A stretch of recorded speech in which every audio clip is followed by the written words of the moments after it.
Salam. Əgər yolunuz mənim kanalımdan, yəni Musiqi Nəzəriyyəsi kanalından keçirsə, onda kanalıma xoş gəlmisiniz. Əgər siz də mənimlə birlikdə Musiqi Nəzəriyyəsi fənnini öyrənmək istəyirsinizsə, onda düzgün ünvandasınız.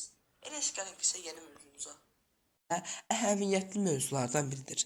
Musiqi quruluşunda pillələrin hərfi və heca adları haqqında olacaqdır. Nədir? Musiqidə pillələrin hərfi və heca adları. Bütün oktavoloqu öyrədəcəm. Hərfi və heca adlarını. Yəni 9 oktavanın hamısını öyrədəcəm.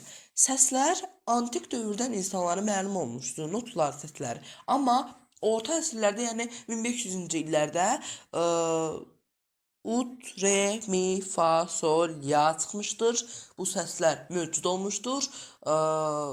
İhoanın şərəfinə məlum olmuşdur. Bu onun həssi olmuşdur. Yəni bəstəkarın si notu məlum deyil idi, yəni yox idi. Do sadəcə ut deyə yazılırdı. Onları cədvəl şəklində göstərəcəm hamısını. Öncə baxaq, musiqi quruluşunda hər oktava daxilində 12 müxtəlif ucalığında səs var. Bunlardan yalnız 7-si əsas səs olaraq müstəqil adlara malikdir. Biz əsas səslərlə tanışıq.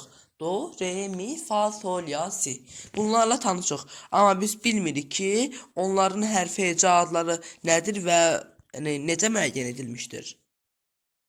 Səslərin heca adları si notu istisna olmaqla 16-cı əsrlərdə yaranmışdır. Heca ad sistemi o dövrdə məşhur olan müqəddəs İhoana həsr edilmişdir dediyim kimi. Və birinci pillə ut, 2 re, 3 mi, 4 fa, 5 sol, 6 ya olaraq müəyyən edilmişdi və si adı sonralardan, yəni 16-cı əsrdə yaranmışdır. Təxminən 17-ci əsrin ortalarında da ki, ut hecası do ilə əvəz olunmuş və günümüzdə do, re, mi, fa, sol, ya, si olan 7-lik əsas səsdən ibarət olan, yəni quruluşa gəlib çıxmışdır. Baxaq indi səslərin heca adları, hərfi adları necə yazılır, necə oxunur. Ən maraqlı yeri bu dərsin.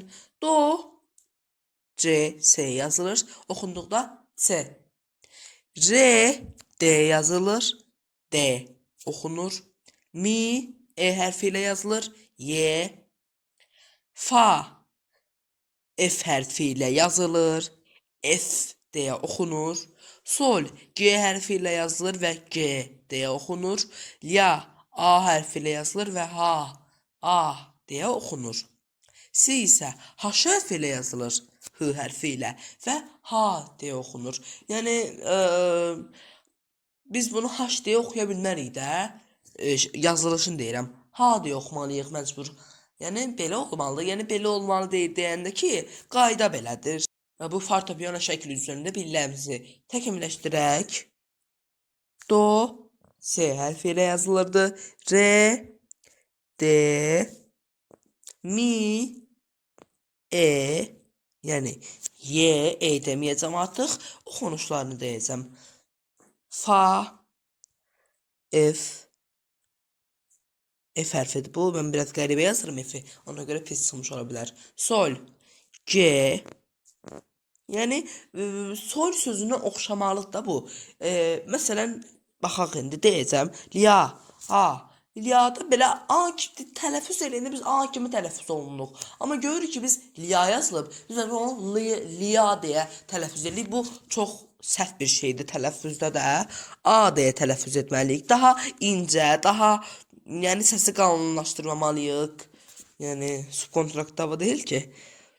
Və si, H, yəni H olaraq çalınmaqdadır. Şəkildə gördüyünüz cədvəl hərfi adlar cədvəlidir. Yəni hərfi adların heca adları cədvəlidir. Diyez, bemol, dubl diyez və dubl bemol olduqda notlar əsas pillələrə görə heca adları necə yazılır, hansı dəyişikliklər baş verir bu cədvəldən öyrənə bilərsiniz. Öncə baxaq hələ notların özünə. Do, re, mi, fa, sol, la, si. Birinci oktavada baxdıq. Keçmişdə antik dövrlərdə ut, re, mi, fa, sol, ya olmuşdur. Si notu olmamışdır. Yəni si notu dediyimiz kimi 17-ci əsrin ortalarında və a, bu cədvələ si notu da əlavə edilmişdir və ut do ilə əvəz olunmuşdur. Do, re, mi, fa, sol, la, si. Yəni günümüzdəki not sistemini əmələ gətirmişdir. Bunlar bizim əsas notlarımızdır. C, D, E, F, G, A, H deyə tələffüz etsək daha yaxşı olar. Əgər dərsi videonu bəyəndinizsə, kanala abunə olmağı və